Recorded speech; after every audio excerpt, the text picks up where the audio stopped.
observar en el estudio de inmunofluorescencia. Estas glomerulonefritis rápidamente progresivas, como su nombre indica, suelen ser muy bruscas y muchas veces tienen un curso fulminante. ¿Ok?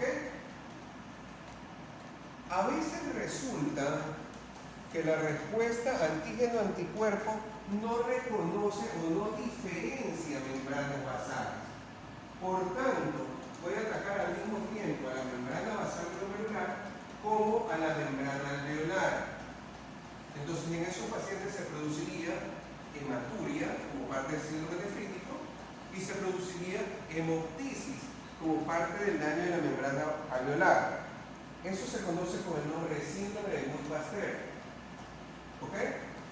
Entonces, no es tan infrecuente, hay que tenerlo presente, sobre todo en pacientes que tienen antecedentes del lupus eritematoso sistémico o en aquellos pacientes que han tenido el antecedente de la infección post-estreptococcus. ¿Ok? Siguiente. Esa es una imagen de inmunofluorescencia, ¿no? Entonces, se dan cuenta que nos permite, nos facilita poder observar cuáles son los depósitos que se están acumulando. Y en esa se observaría la estructura de manera de semilunas, ¿no?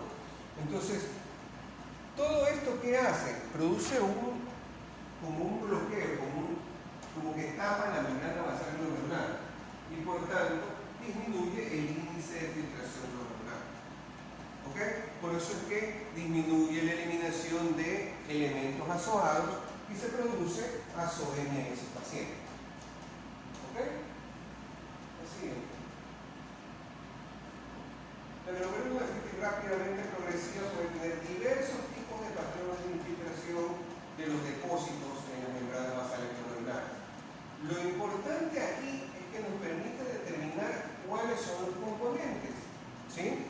En estas rápidamente progresivas o en otras patologías pueden tener depósitos de IgG, de IgM, pero existen ciertas glomerulonefritis que son muy específicas, ¿sí? Como la glomerulonefritis por IgA, en las cuales es necesario e imprescindible determinar que los depósitos son específicamente de IgA. ¿Correcto? Ahora, muchas de estas glomerulonefritis son progresivas y por tanto muchos de estos pacientes terminan con insuficiencia renal de tipo crónica terminal. ¿Qué quiere decir? Que muchos de estos pacientes van a terminar con la necesidad de ¿qué? De un trasplante renal. Ahora, aquí se presenta otro problema, porque si son enfermedades en donde hay respuesta de tipo antígeno-anticuerpo, lo más probable es que ese siguiente riñón que reciban también vaya a verse afectado por ese tipo de opción. Pero recuerden que cuando se hace un trasplante a un paciente, se lo mantiene en un estado de inmunodepresión permanente para evitar el rechazo del trasplante. ¿Sí? Entonces, con eso también se trata de evitar la respuesta antígeno-anticuerpo que produjo la primera pérdida renal. Pero ahí viene otra complicación, que es que se nos expone a infecciones, ¿no? Esos son pacientes que son complicados la vida, ¿sí? Y que a pesar de cualquier cosa nunca tienen un pronóstico del todo bueno con su manejo de tratamiento. ¿Ok? Así es. El glomerulonefritis membranosa, como su nombre lo indica, forma estructuras a manera de membranas, ¿sí? En las zonas glomerulares como tales. Ahora, las que mencioné en antes, como estreptocócica, ¿sí? Y las rápidamente progresivas, generalmente se manifiestan como síndrome de nefritis. ¿Sí? La membranosa, ¿sí? La membrana proliferativa y la de enfermedad de cambios mínimos generalmente se manifiestan como síndrome nefrótico, es decir, con edema, es decir, con hipoalbuminemia, es decir, con proteinuria. Esos son los pacientes que se les manda a recoger orina de 24 horas en los laboratorios para poder hacer el conteo de cuánta es la cantidad de proteína que ha eliminado en 24 horas y con eso más o menos tener un pronóstico de cómo se encuentra el paciente. ¿Ok? Siguiente, por favor. Eso es una tinción de plata de iodos. No es tan frecuente hacer esa tinción de plata aquí, pero nos permite destacar, nos permite determinar el diagnóstico de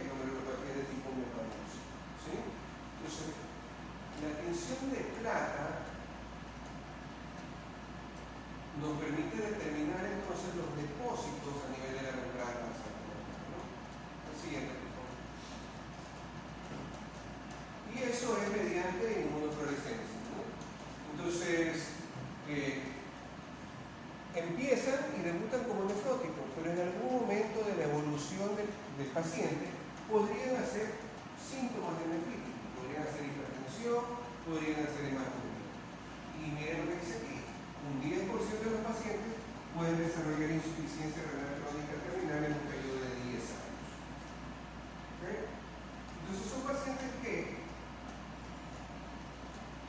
se buscaría el hacer el trasplante, sin embargo, no es fácil conseguir un trasplante renal y no es fácil ser candidato para trasplante renal, hay una lista de espera.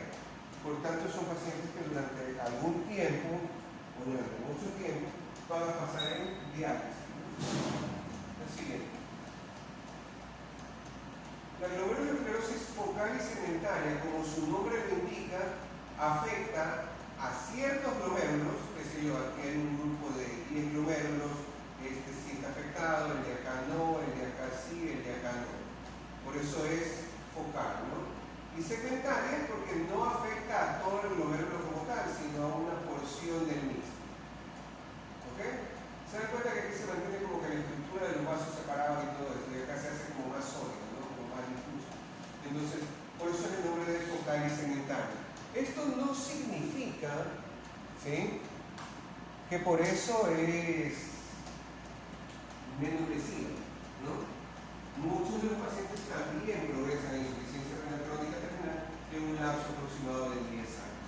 Ahora, cuando yo voy a hacer una valoración por histología de una biopsia renal, en el caso de los glomerulonefritis, yo necesito dos muestras diferentes, ¿sí? Generalmente son muestras de tipo Trucur, ¿sí?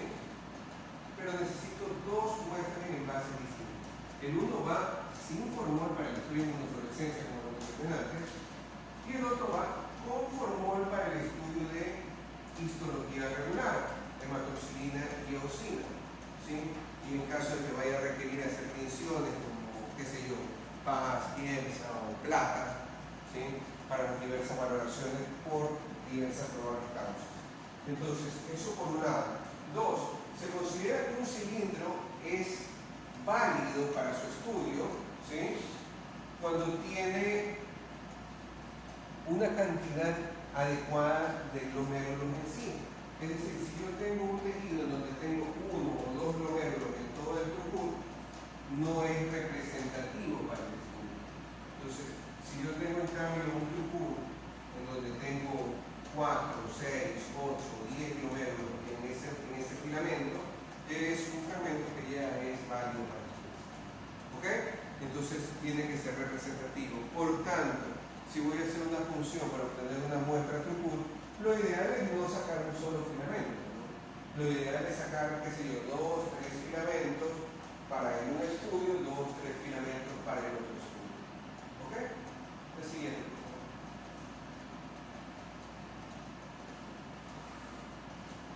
El depósito de colágeno, ¿sí?, lo podemos revisar y lo podemos valorar mediante tinción de triclómico, ¿no?, en donde nos permite determinar mediante una coloración azulada la presencia de materia colágeno de fibrosis como tal, ¿no? Entonces, puedo ayudarle también con triclómico de Mason para el estudio de este tipo de patologías, ¿no? El siguiente. Las membranas proliferativas también pueden estar relacionadas con procesos infecciosos, como por ejemplo hepatitis, ¿no? Sin embargo, enfermedades autoinmunes como el lupus eritematoso también llevan a este tipo de patologías. Repito, en la gran mayoría de los casos empiezan con una proliferación mesangial, ¿sí?, es decir, una proliferación de las células endoteliales como tales y del mesangio como tal, es decir, del tejido fibroconectivo de los vasos sanguíneos. La siguiente. Aquí, en la de Jones, con la tinción de plata de Jones, este tipo de membrana proliferativa hace una doble función. La membrana se pinta a doble, a carril, ¿sí?, como si fueran vías de ferrocarril, ¿sí? Esa es la característica de la tinción de Jones para el diagnóstico de las membranas proliferativas. Afortunadamente no son tan frecuentes, ¿sí? Afortunadamente Normalmente las más frecuentes son enfermedades de cambios mínimos que tienen un mejor pronóstico. El resto de las glomerulopatías, bueno, la post-estreptocócica suele responder bien también, pero el resto suele tener un pronóstico no del todo bueno, ¿no?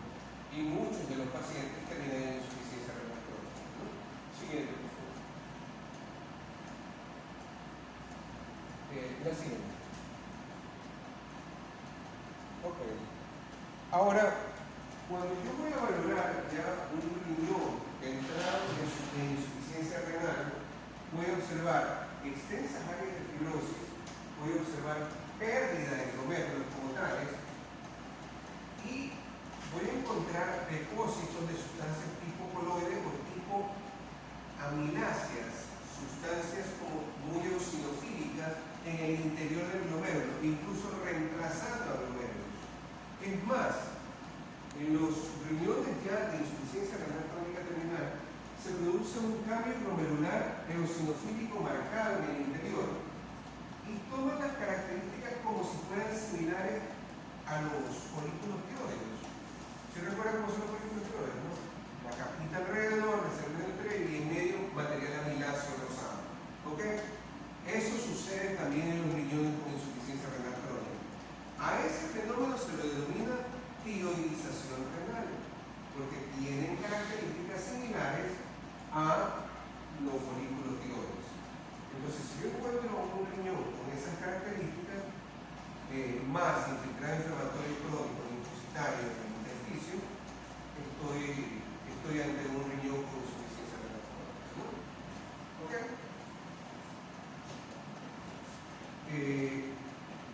Los procesos infecciosos son muy frecuentes y la pielonefritis aguda es un cuadro que ustedes lo van a ver recurrentemente en las emergencias de los hospitales, ¿sí? Entonces, como su nombre lo indica, al ser agudo produce fiebre, escalofrío, malestar, dolor lumbar y puede ir acompañado o no de manifestaciones urinarias, ¿sí? Como por ejemplo disuria, tenesmo, poliuria, colaquiuria, ¿sí? Son diversos tipos de manifestaciones urinarias que pueden ir acompañando a la pielonefritis aguda. ¿Cuáles serían vías para que se produzca una pielonefritis aguda?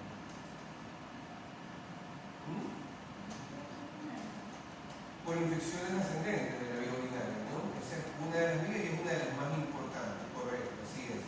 Entonces, al ser la vía ascendente con infecciones urinarias recurrentes, ¿quiénes son los que están más expuestos a este tipo de infecciones? ¿Y por qué? Las mujeres. ¿Por qué? Porque el conducto es mucho más corto a diferencia de los hombres. Correcto, eso es una causa. El tamaño de la uretra es mucho más corto, por lo tanto está más expuesto a infecciones urinarias. ¿Qué más hace que las mujeres estén más predispuestas a infecciones urinarias? La cercanía de la zona anal y de la zona perineal en relación con el introito, ¿no? En relación con la entrada, con el punto de desembocadura de la uretra. Entonces aquí viene una parte importante dentro del trabajo del médico, principalmente pediatra y familiar, ¿sí? Sobre todo con aquellos padres primerizos, es importante el poder inculcarles a ellos para que le enseñen a la niña, ¿sí? La importancia del aseo correcto, ¿sí? Porque muchas de estas infecciones recurrentes se producen ¿por qué? Por una mala técnica de aseo, ¿sí? Por arrastre.